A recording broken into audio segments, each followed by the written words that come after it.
in the promise and came to here for the noble cause. So we are thank you very much, sir. And also this is because మన గౌరవ transplant చేయగలుగుతున్నాము. మనం మొత్తం భారతదేశంలో చూసుకుంటే దగ్గరగా 90,000 పైచీలకు kidneys కోసం వెయిట్ చేస్తున్నారు. ట్రాన్స్ప్లాంటేషన్ కొంచెంగా మొదలు పెడుతున్నాము, కానీ ఇన్ఫ్రాస్ట్రక్చర్ తక్కువగా ఉండడము, దానిలో చేసే సర్జన్స్ కూడా తక్కువగా ఉండడం వల్ల మన నెంబర్ కొంచెం తక్కువగా కనిపించినా మనం మొత్తం అన్ని ప్రాంతాలకి విస్తరించేలా ప్రణాళికలు చేసుకున్నాము. కానీ అనుకోకుండా వచ్చినటువంటి కోవిడ్ వల్ల మనము 3 సంవత్సరాలు కోల్పోయాము. అనగా మనము వితిన్ షార్ట్ స్పాన్ ఆఫ్ ఈ 5 to 6 ఇయర్స్లోనే మనము సో ఈ సంవత్సరం మన టార్గెట్ 200 వరకు వెళ్తామనేసి తమరికి ప్రామిస్ చేస్తున్నాను సార్. సో ఎంతవరకు వీలైతే అంతవరకు దీన్ని ముందుకు తీసుకెళ్ళడానికి ప్రయత్నం చేస్తాం సార్. ముఖ్యంగా ఇక్కడ ఎంతమంది గ్యాదరింగ్ ఉన్నారు కాబట్టి మీ అందరికీ ఈ విషయము ముఖ్యంగా తెలియాలి. ఆర్గాన్ ట్రాన్స్ప్లాంటేషన్ అంటే 2 రకాలుగా ఉంటుంది. జీవించి ఉన్న వ్యక్తి ద్వారా ఇచ్చేటటువంటి అవయవాలు, తర్వాత మరణించిన అంటే బ్రెయిన్ డెడ్ అయినటువంటి వ్యక్తి ద్వారా ఇచ్చినటువంటి అవయవాలు. పూర్తిగా మరణించిన తర్వాత ఒకటి కార్నియా మాత్రమే ఉపయోగపడుతుంది. బ్రెయిన్ డెడ్ అంటే పల్సు, బీపీ ఇవన్నీ ఉన్నప్పుడు ఇంకా కొద్ది సేపట్లో మరణిస్తాడు అనంగా, అప్పుడు తీసుకునే అవయవాలను మాత్రమే మనము వేరే వ్యక్తికి ఇవ్వడం జరుగుతుంది. ఈ లైవ్ ఇవి ఇచ్చేటప్పుడు వచ్చే ప్రాబ్లం ఏంటిదనంటే రిలేషన్ అన్రిలేషన్ అని ఉంటుంది. ఇది మీరందరూ తెలుసుకోవాల్సి ఉంటుంది. ఎందుకనంటే మన రక్త సంబంధికులు ఎవరైతే ఉన్నారో అనంటే తల్లిదండ్రులు, తర్వాత అన్నాతమ్ములు, తర్వాత గ్రాండ్ పేరెంట్స్ మాత్రమే రక్త సంబంధికులు అవుతారు. వారి ద్వారా తీసుకున్నటువంటి అవయవానికి హాస్పిటల్ యొక్క పర్మిషన్ ఉంటుంది. ఆ హాస్పిటల్ వాళ్ళు అవయవ దానం చేస్తారు. వేరే రిలేషన్ అంటే అంకులు, ఆంటీ, కజిన్, నెవ్యూస్, తర్వాత ఫ్రెండ్స్, వీళ్ళు ఎవరైతే ఇస్తారో వీళ్ళని అన్రిలేటెడ్ అంటామో. వీళ్ళకి మనము గవర్నమెంట్ హాస్పిటల్స్ అనగా ఊపిరితిత్తులు, ఒక లివరు, ఒక హార్ట్ సార్. సో ఈ 8 ఆర్గాన్స్ మినిమం కాకుండా ఇంకా మిగతాయి కూడా చేయవచ్చు సార్. సో కానీ అవి ప్రత్యేక సందర్భాల్లోనే మాత్రమే చేస్తారు. ఇంకొక ముఖ్య విషయము, ప్లెడ్జ్ తీసుకోవాల్సిన అవసరం ఎంతైనా ఉంది. ఎందుకనంటే ప్లెడ్జ్ తీసుకున్నప్పుడు మనము మన బంధువులకి, మన ఫ్రెండ్స్కి అందరికీ తెలియపరుస్తాము, మేము ఇలా ఆర్గాన్ డొనేషన్ చేస్తున్నాము. బ్రెయిన్ డెడ్ అయినప్పుడు అది తీసుకోవడానికి అవకాశం ఉంటుంది సార్. సో కాబట్టి బ్రెయిన్ డెడ్ మీద మీకు సరి అయినటువంటి అవగాహన వచ్చినప్పుడే అవయదానం ముందుకు వెళ్ళే అవకాశం ఉంటుంది సార్. బ్రెయిన్ డెడ్ కూడా ఆషామాషిగా ఊరికే చేయదు సార్. చాలామంది లోపల అపోహలు ఉంటాయి. బ్రెయిన్ డెడ్ అంటే ఏంటి, పల్స్ బీపీ ఉంది కదా, ఇంకా ఎలా డిక్లేర్ చేస్తున్నారు, పేషెంట్ని రక్షించవచ్చు కదా. సో ఇలాంటి ప్రశ్నల్ని మాకు చాలా ఎక్కువగా సంధిస్తూ ఉంటారు. సో బ్రెయిన్ డెడ్ అనేది ఒక పద్ధతి ప్రకారంగా ఒక టీం ఉంటుంది సార్. ఆ టీము న్యూరో సర్జను, తర్వాత critical care specialist, hospital superintendent, వీళ్ళందరూ కూడా వెంటిలేటర్ ద్వారా చేసినప్పుడు ఏబీజీ అని ఒక టెస్ట్ చేస్తారు సార్. ఈ టెస్ట్ లోపల కార్బన్ డైఆక్సైడ్ నార్మల్గా ఉండి వెంటిలేటర్ రిమూవ్ చేసినప్పుడు హై వచ్చినప్పుడు అది జీవనదానికి పంపించాల్సి ఉంటుంది సార్. ఆ తర్వాతే కన్సెంట్ తీసుకుంటాము. ఈ తీసుకున్న కన్సెంట్ తర్వాత మళ్ళీ 6 అవర్స్ తర్వాత కూడా మళ్ళీ సెకండ్ ఆప్నియా టెస్ట్ చేస్తాం సార్. దానిలో కూడా పాజిటివ్ వస్తేనే బ్రెయిన్ డెడ్ అని డిక్లేర్ చేసి జీవన్ దాన్ వారికి ఓకే గో హెడ్, మీరు అవయవ దానానికి వెళ్ళొచ్చు అని పర్మిషన్ ఇవ్వడం జరుగుతుంది సార్. అవార్డు ఇవ్వడం జరుగుతుంది అనేసి తెలియజేస్తున్నాను. దానికి రాష్ట్ర ప్రతినిధిగా నన్ను పంపిస్తున్నందుకు నా ధన్యవాదాలు తెలియజేస్తున్నాను సార్. ఒక మనిషి అవయవ దానం చేస్తే మినిమం 8 మంది జీవితాల్లో వెలుగు నింపుతారనేసి తెలియజేస్తూ మీ యొక్క సహాయ సహకారాలతో ఈ అవయవ దానాన్ని ముందుకు తీసుకెళ్తామని తెలియజేస్తున్నాను sir. Thank you. Donate organs, donate organs, donate organs. Thank you very much sir. కళ్ళ దానం, నేత్రదానం అనేది చాలా చూస్తూ ఉన్నాం. కానీ హార్టు, లివరు, అలాగే లంగ్స్, అట్లాగే ఈ ఆర్గాన్స్ చాలా సెన్సిటివ్ ఆర్గాన్స్. ఇది చాలా కాంప్లికేటెడ్ ఆపరేషన్స్ కూడా. దీన్ని ఇవాళ మనం చేయగలిగే దశకి ఈరోజు ఆంధ్రప్రదేశ్ చేరుకుందంటే మన డాక్టర్లు ఎంత గొప్ప నైపుణ్యతను కనబరుస్తున్నారో గర్వకారణం. అది వాళ్ళకి హృదయపూర్వకంగా అభినందనలు కూడా తెలియజేస్తాం. ఒక ప్రాణాన్ని నిలపడం కొన్ని ప్రాణాలకి కొంతమందికి పునర్జీవనం ఇవ్వడం మా సామాజిక బాధ్యత అని తెలియజెప్పాల్సి ఉంది. ఈ సందర్భంగా నేను కూడా ప్రతిజ్ఞ తీసుకుంటూనే అవసరమైన ఫామ్ మీద సంతకం పెడతాను. నామినీగా నా డాక్టర్ ఉంటుంది. వాళ్ళు నేను ఫస్ట్ థింగ్ ఇప్పుడు అయిపోయిన తర్వాత నేను చేసే పని ఏంటంటే నా కూతురికి ఫోన్ చేసి, సంస్కృతికి ఫోన్ చేసి, అమ్మ ఇవాళ మీ నాన్న అవయవ దానం చేయడానికి సంసిద్ధత వ్యక్తం చేశాడు, నువ్వు నామినీగా ఉన్నావు. Please give the big hand. Standing ovation to the health minister, sir. Wonderful occasion this one. So wonderful to see that is such a great moment in the history of the organ donation and the Jeevan Dan. Health Minister himself giving the pledge to the giving the organs. It is not being a health minister, it is my social responsibility. I feel it is my social responsibility and speaking with all social consciousness. కాబట్టి స్పృహతో సామాజిక బాధ్యతగా ఒక తెలుగు పౌరుడిగా నేను నిర్ణయం తీసుకుంటున్నా. కాబట్టి అందరూ కూడా ఈ దిశగా ఆలోచించాలని తెలియజేసుకుంటూ అవకాశం ఇచ్చినందుకు ఇంకోసారి ధన్యవాదాలు తెలియజేసుకుంటూ సెలవు తీసుకుంటాను. నమస్కారం. Family, I request the audience to please stand up because the donor family felicitation is happening. I request a round of applause from you all because this is a very brave decision. They have given a life-saving decision, which is very rare.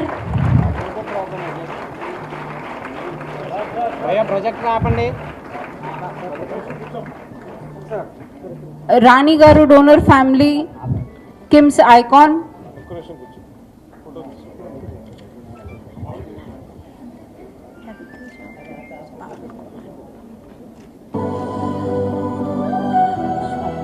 మా అత్తయ్యని కోల్పోవడం అయితే మాకు చాలా బాధాకరం.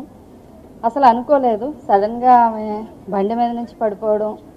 వెంటనే ఎవ్వరు కండిషన్లో లేవు, అంత హెల్తీగా ఉండి తన హెల్త్ని తను ఎప్పుడుగా పడుకునేవాడు. మార్నింగ్ ఏం తినాలి, టైం టు టైం అంతా. ఆవిడికి 55 years, కానీ మాది ప్రాపర్ వైజాగ్, మేము ఉండేది విజయవాడ. ఆమె ఒక్కడే ఉండేవాడు. అయినా కూడా తన హెల్త్ని తను మార్నింగే వాకింగ్ చేస్తూ, ఈ టైం టు టైం బాదం తీసుకుంటూ, బ్రేక్ఫాస్ట్ చేసుకుంటూ అన్నీ చక్కగా ప్రాపర్గా కాపాడుకునేవాడు. అలాంటిది అన్ఎక్స్పెక్టెడ్గా ఇంటి దగ్గర నుంచి బయలుదేరిన 5 minutesకే ఆవిడని మేము కోల్పోవాల్సి వచ్చింది. చాలా బాధ అనిపించింది. ఒక 2 days బ్రెయిన్ సర్జరీ కూడా చేయించాం. వితిన్ అవర్స్లోనే ఆవిడ బ్రెయిన్ డెడ్ అయిపోయింది.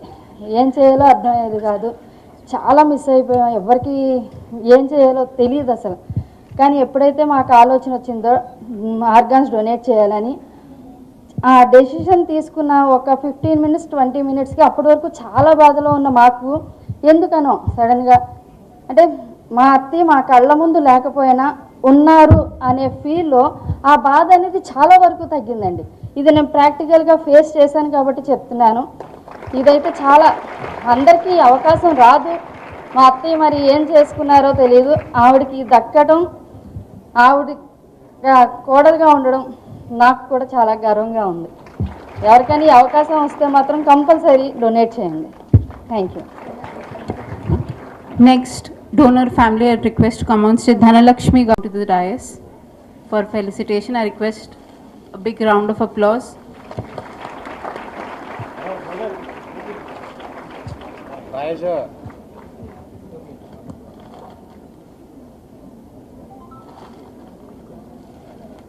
We thank you so much for your noble donation. You have saved quite a few lives with this.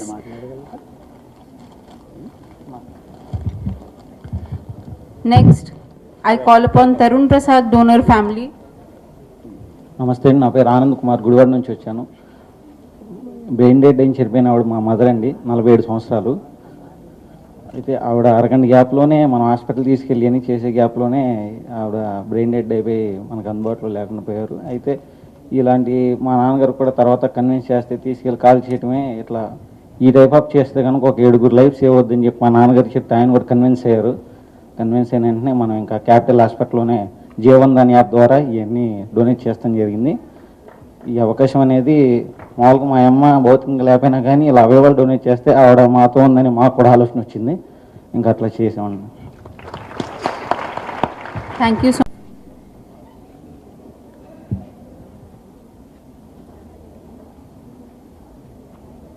Please give a huge round of applause to this family.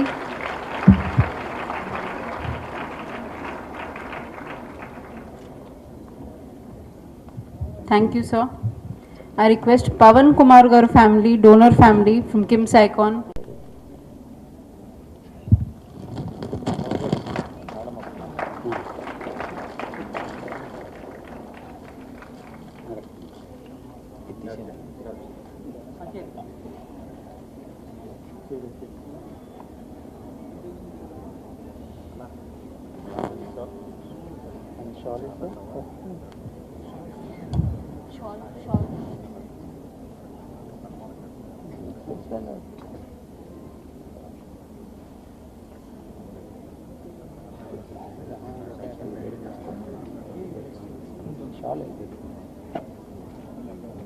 Next, I request Kovuru Rani Garu donor family to please come forward.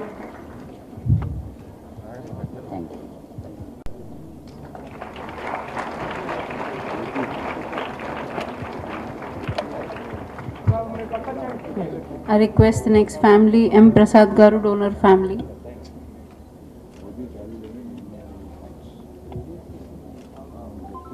Morning organ donation ఇది చేయకముందు నా experience చెప్తాను ఒక 2 minutes.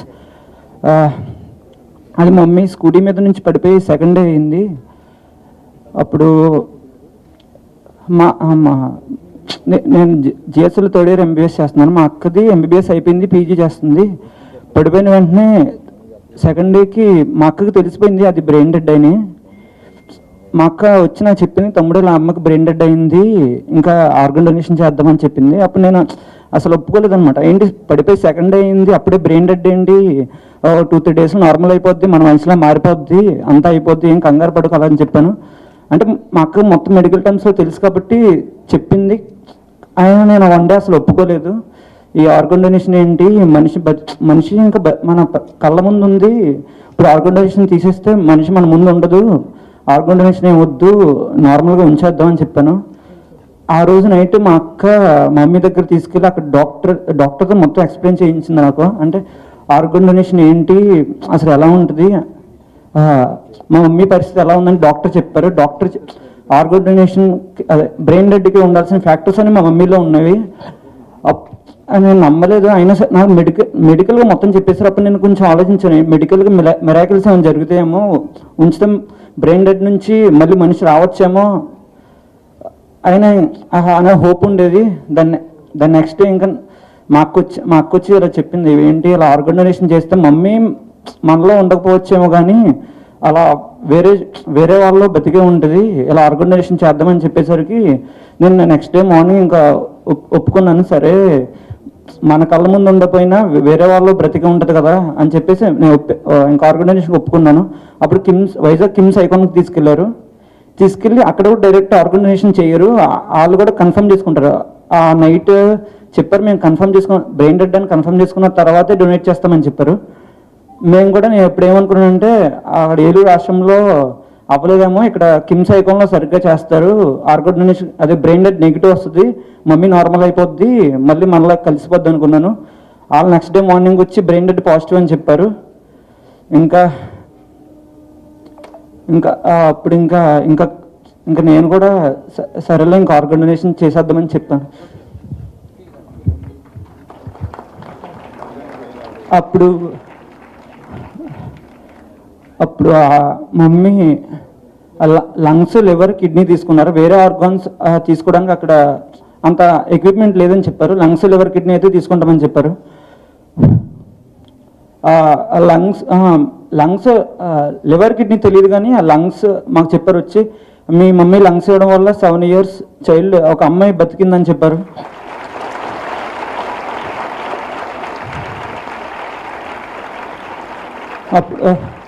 ఒక lung వల్లే ఒక చిన్న ఆడపిల్ల బతికింది, లివర్, కిడ్నీ వల్ల కూడా ఇంక 2 బతుకుతున్నారు. ఇలా మా మమ్మీ చనిపోయి మాలో లేకపోయినా సరే మమ్మల్ని ఇలా ప్రౌడ్గా ఎంతోమంది ముందు ఇలా ఇలా ఎంపీ గారి ముందు ఇలా హెల్త్ మినిస్టర్ ముందు ఇలా మాట్లాడే అవకాశం మమ్మీ కల్పించారు మాకు. నేను ఎప్పుడు మా మమ్మీకి రుణపడి ఉంటాను. మీరు కూడా ఇలా బ్రెయిన్ డెడ్ అయిన సిచ్యువేషన్ వస్తే ఆలోచించకుండా ఆర్గన్ డొనేట్ చేయండి. ఏ ఫ్యామిలీ ముందుకు రాదు ఆర్గన్ డొనేట్ చేయడానికి. మెడికల్ స్టూడెంట్ అని నేను ఒప్పుకోలేదు. ఏంటి మమ్మీ ఆర్గన్ డొనేషన్ ఏంటి, మమ్మీ బతికొస్తుంది మళ్ళీ వస్తుంది అలా అనుకున్నా. కానీ దాని తర్వాత అంటే మన వల్ల మన స్వార్థం చూసుకుంటాం. అయినా సరే నేను ఆలోచించాను, పర్లేదు మమ్మీ మనలో లేకపోయినా వేరే వాళ్ళ బతుకుద్దని తెలిసి ఇంకా నేను కూడా ఒప్పుకున్నాను. ఈ అవకాశం ఇచ్చిన మీ అందరికీ thanks. Okay doctor, very good. Teja, who is a 19-year-old college inter student from Visakhapatnam. Good morning everyone. ఈ రోజు నేను ఇలా ఉన్నానంటే కారణం ఒక జీవన్ అనే కారణం. అంటే మాకు డిసీజ్ వచ్చిన వెంటనే అసలు నాకు మా మదర్ కానీ మా నాన్నది కానీ ఇద్దరిది సూట్ అవ్వలేదు కిడ్నీ. మా మదర్ షుగర్ ఉంది, మా నాన్నది నాది గ్రూప్ మ్యాచ్ అవ్వలేదు. అప్పుడు మా ఇందిరా మేడం కళ్యాణ్ చక్రవర్తి సార్ని నాకు ముందు ఆశ ఉంచి నీకు వస్తుందా, నువ్వు పర్లేదు నువ్వు ఉంటావు మా దగ్గర అని చెప్పి నాకు జీవనాలు రిజిస్ట్రేషన్ చేశారు. జీవనాలు రిజిస్ట్రేషన్ చేసి హోప్ వదలలేదు. నేను వస్తుంది నా కిడ్నీ అందరిలో ఉంటాను నేను అని చెప్పి నాకు రిజిస్ట్రేషన్ చేశారు. 4 years నా కిడ్నీ వచ్చి నాకు ఇప్పుడు ట్రాన్స్ప్లాంట్ అయ్యి 1 year అవుతుంది. మీ మధ్యలోనే కారణం జీవన్లోనే కారణం, కేవలంగా జీవన్లోనే కారణం. జీవన్ అంటే వర్డ్ కాదు, it's smiles of lifes, hundreds of lifes.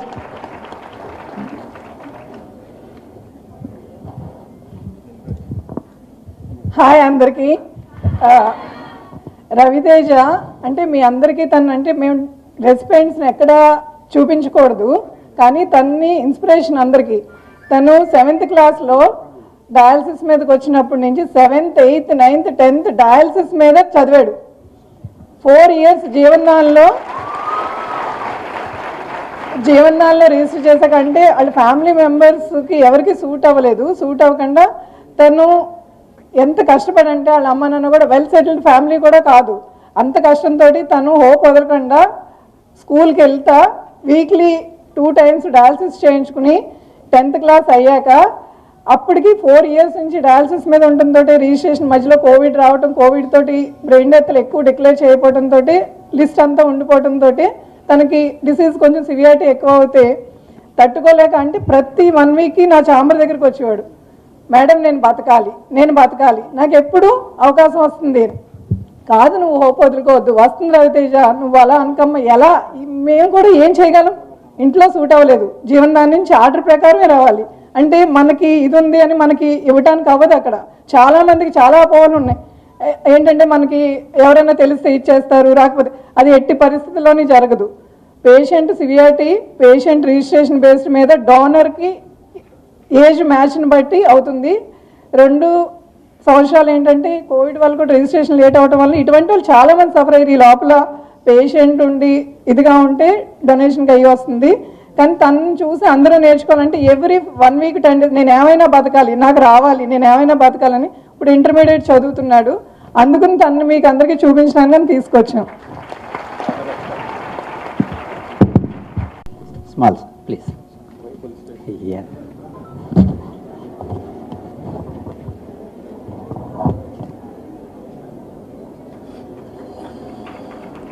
A big round of applause to our Health Minister who has given us the most inspiring speech and act. It's a pleasure, sir, that you are here to grace our dais today.